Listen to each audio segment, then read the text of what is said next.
bold claim in the title of this video, trust me, I know, but I have a point to make. I think chances are if you've been on YouTube for like over 6 months, you probably know everything that you need to know at this point to start your business. So what up everybody, Ari here. Today I wanted to show you a video that I came across by Gary Tan, who is a billionaire investor, and he always makes incredible videos. And this one is titled Start Trusting Yourself, How You Can Beat the Experts. And just the title alone made me think about the fact that it's so easy to get caught up watching these tutorials on YouTube and not taking any action, when in reality you're gonna learn way more by just trusting yourself, trusting your intuition, and just taking massive action than by searching a billion tutorials on how to do something. So I haven't watched this video yet. I wanted to watch it with you guys, so let's get right into it. Ask an expert and they'll say it'll never work, but then we'll never do anything. How do we know when something won't work versus when they will? In most fields, we rely on experts. Experts say. The experts say. Our experts say. But what works for TV news doesn't work for us, the people who want to build and create the future. If you listen to experts, you'd be wildly wrong. In 1927, the founder of Warner Brothers said, "Who the hell wants to hear actors talk?" In 1962, Decca Recording Co. rejected the Beatles, saying, "We don't like their sound. Guitar music is on the way out." And in 1943, Thomas Watson of IBM said, "I think there's a world market for maybe 5 computers." And if that wasn't enough, look at Microsoft's CEO at the time when someone asked him about the iPhone. $500 fully subsidized with a plan? I said, that is the most expensive phone in the world, and it doesn't appeal to business customers because it doesn't have a keyboard. Each of these people were clearly eminent in their fields when they failed to see what was about to happen to them and their businesses. Today, we're talking about why you can't rely on experts and what you can rely on. If you can do the things we talk about in this video, you'll be able to see through the knee-jerk reaction of it will never work. Let's get started. Let's do it. That's pretty exciting. Sounds like a really great and relevant topic. Damn, Gary with the new intro.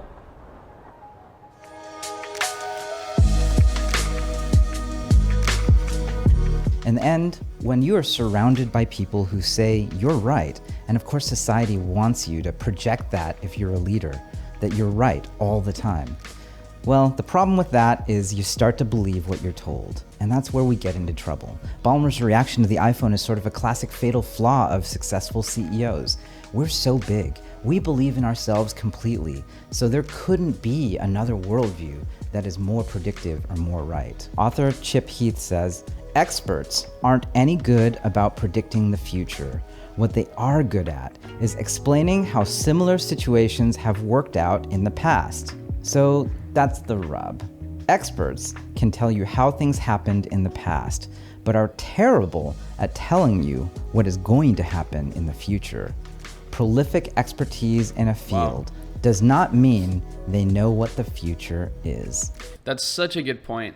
And this is exactly why in a lot of my videos lately, if you've been watching, you probably noticed me really emphasizing one simple fact. And that fact is not that, this type of winning product works, or this type of website works, or this type of dropshipping method is the best or whatever. Because truly what I see is a fatal flaw that people make is not treating their online store as if it was a business. They treat it as like a gimmick, when what you should be focusing on is solving a problem, right? Because every business, the biggest businesses in the world, basically solve the biggest problems, and that's all business is about. So that's why I reiterate that so much. Like, that's the only fundamental thing that we know will continue to be true in the future. But everything else, like tactics, strategies, that could all change. So if we focus more on that fundamental business principle, I think we'll all have much more success, not only in the short term, but also in the long term. And embedded in that is an idea that things tend to stay the same. The thing is, you'd be generally right about that. In 1987, the New York Times wrote an article about famous investor John Templeton, where he said the 4 most dangerous words in investing are, "It's different this time." But in that same article, Templeton admits, about 20% of the time, it really is different. Relying on experts to tell you what the future is makes sense, but it betrays one big mistake, that you might not actually fully trust yourself. Philosopher Alan Watts talks about that right here. So you see, when you select an authority who will help you to improve yourself, it's like hiring the police out of your tax money and putting them in charge of seeing that you obey the law. I mean, can't you take care of yourselves? It's just like that. You can't rely on other people to tell you how the world will be. They can inform and guide you, but it's no substitution for you deciding for yourself. Nobody is coming to save us. We all have only ourselves. This world is changing. It might actually really be different this time, and you should take heart. Hey, 20% of the time it really is. But the thing to remember is if you have the skills, the network, and the capital to make it happen, those are actually the missing pieces. You can turn that 20% into 100% certainty. Paul Graham says, instead of trying to point yourself in the right direction, admit you have no idea what the right direction is, and try instead to be super sensitive to the winds of change. The way to come up with new ideas is not to try explicitly to, but to try to solve problems and simply not discount weird hunches you have in the process. One of my favorite questions to shake these things out is, why won't this work? Salman Farid of robotics as a service company Formic and Initialize Co. actually got off the ground because of that exact question. Why won't this work? As longtime robotics investors, we discovered most robotic startups focus on the tech and do the business and go-to-market financing side later. Formic focused on the go-to-market and customer first. Do factories actually want software and hardware? No, they actually just want to be doing things more efficiently with robots. They want the outcome. So what if Formic just focused on that and used whatever technology was best? Salman pitched this to us and said, Gary, tell me why this won't work. We looked into the numbers, the model, and the market size, and the competitive alternatives. And for me, we honestly couldn't find any reason why it wouldn't work. I have no reason to doubt that I can put a robot in front of every single press and produce. So we funded it. And now Formic is working in dozens of factories across the United States doing machine tending jobs. There will be thousands of these robots that will deploy across the country over the next few years. I think Formic is probably going to be the defining robotics startup of our generation. Salman did what Paul Graham mentioned earlier. Don't try to come up with ideas explicitly. Try to solve problems and follow your hunches. The rest is in you trying to do a thing and have it work and grow. That's kind of what I said about solving problems. If you can transition from why not to actually building it, you enter a magic state that allows you to manifest the crazy ideas into reality. Imagine for a moment being businessman Ray Kroc and going to order a burger for the very first time at one of the first McDonald's restaurants. 15 cents is your change? That'd be lit. Here you are. What's this? Your food. No. I just ordered. And now it's here. If you find something truly different, it will feel just like that. Why couldn't it work? Of course it could. If you want to see how this works in real life, you got to look at what Sam Bankman-Fried did with FTX and Alameda Research, his trading firm. And he did this in the last 2 years. He took advantage of a once-in-a-lifetime crypto spread trade. This is on my friend John Coogan's channel. You got to check out his channel after watching this video. In theory, you could arbitrage this. Buy Bitcoin in the United States, transfer it to a Korean exchange, sell it for Korean won, transfer the money out from Korea back to the US, and make a 30 to 50% profit on each trade. But this strategy wouldn't scale. because Korean capital control laws limit foreign transactions over $5,000. However, Sam found a similar opportunity in Japan. The premiums were lower, only 5 to 20% above US prices, but this could still prove immensely profitable. Alameda could only do this for a few weeks, but they still made over $20 million cash. That's such a finesse.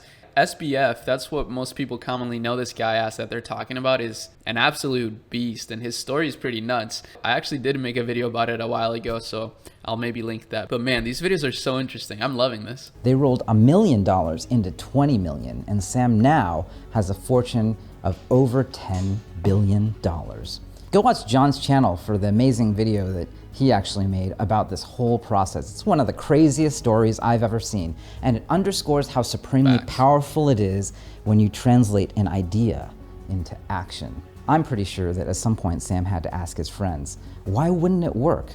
The answer was, it would, and it did. That's actually the feeling I'm generally looking for when we at Initialize take pitches. Is there something that is happening in the world that means this is going to take over everything? Are the founders the kind of people to walk into a problem space and have good intuition about how to build a durable business that can grow the way we need a startup to grow? Why can't it work?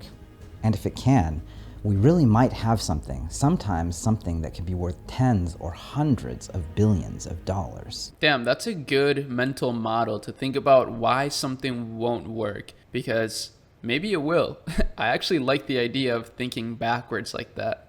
In the book, The Rational Optimist, Matt Ridley writes, a constant drumbeat of pessimism usually drowns out any triumphalist song.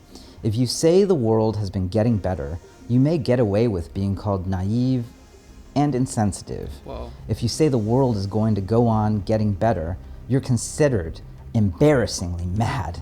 If, on the other hand, you say catastrophe is imminent, you may expect a MacArthur Genius Award or even a Nobel Peace Prize. Dude, that's so true. In a fallen world, the world we live in, it's easy to get down about what's possible.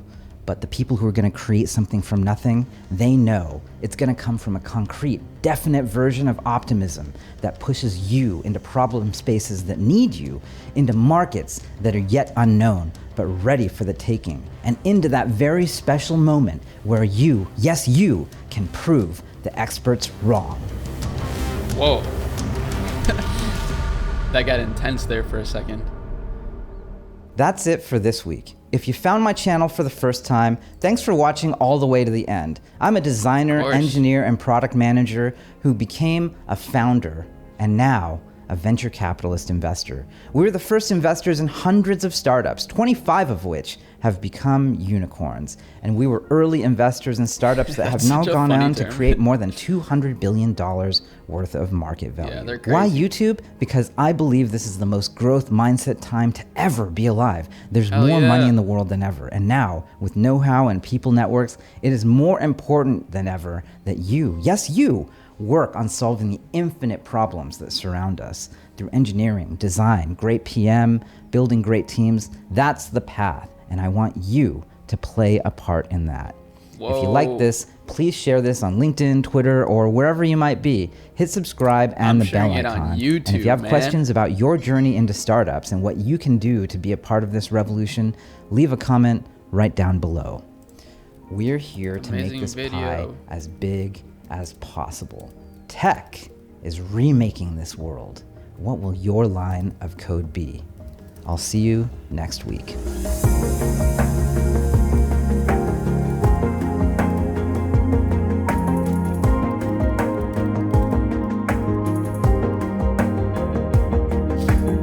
Wow. Well, that was amazing. I already know some of you guys are going to be like, Ari, we need more dropshipping tutorials. But I just want to expand your mind. I mean, I'm kind of selfishly making this video right here because I wanted to watch it. I love learning from these billionaires, like these people that have achieved insane success, like beyond like, you know, a 7-figure dropshipping store. And honestly, just in the last year of doing this consistently and like even reviewing some of these like $10 million brands, $100 million brands, I'm starting to see how all of that is taking effect in my own personal personal life and my business life. So I hope it does the same for you. I don't know. I mean, I'm still gonna post this regardless. So either way, I really hope you enjoyed it, and I hope that you're enjoying the content. If you did enjoy this, then I want you to give this video a like and subscribe for more. Of course, go subscribe to Gary as well. I mean, this production quality is like next level. And lastly, go to the description of this video and check out some of my resources. Got some free stuff in there, got some other stuff in there for those of you looking to invest in yourself and your business, but you obviously don't have to do that. And if you don't have any money, then don't even consider that stuff. But that's about it. Hope you have an amazing rest of your day, and I'll see you guys next time. Peace.